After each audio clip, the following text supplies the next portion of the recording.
পশ্চিমবঙ্গ নামটার ব্যাপক একটা ঐতিহ্য লুকিয়ে রয়েছে। কারণ বিভীষিকাময় দেশভাগ যেদিন হয়েছিল 1947-এ, সেদিন আমাদেরকে পাকিস্তানে নিয়ে যাওয়ার চক্রান্ত হয়েছিল, পূর্ব পাকিস্তানে।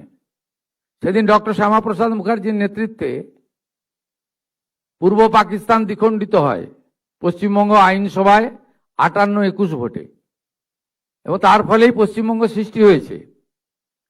তাই আমরা যে বিচারধারায় সরকার চালাই, এবং এটা কঠিন বাস্তব যে পশ্চিমবঙ্গ নাম, আমরা পশ্চিম নামটা কোনোদিন মুছে দিতে পারি না।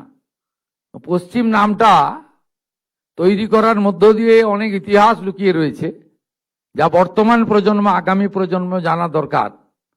তাই আমরা বাংলার বাড়ির নাম পরিবর্তন করে মন্ত্রিসভা সিদ্ধান্ত নিয়েছি, এটি পশ্চিমবঙ্গ আবাস নামে পরিচিত হবে। পশ্চিমবঙ্গের নাম আমরা কখনো বলতে দিতে পারি না, এটা আমাদের কর্তব্যের মধ্যে পড়ে। আপনাদের সকলকে ধন্যবাদ জানাই।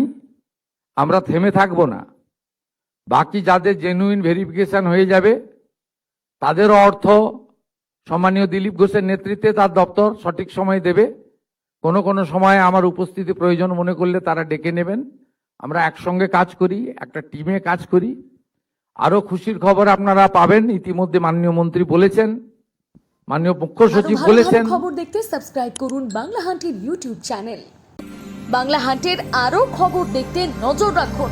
বাংলা খবর মানেই বাংলা হান্ট।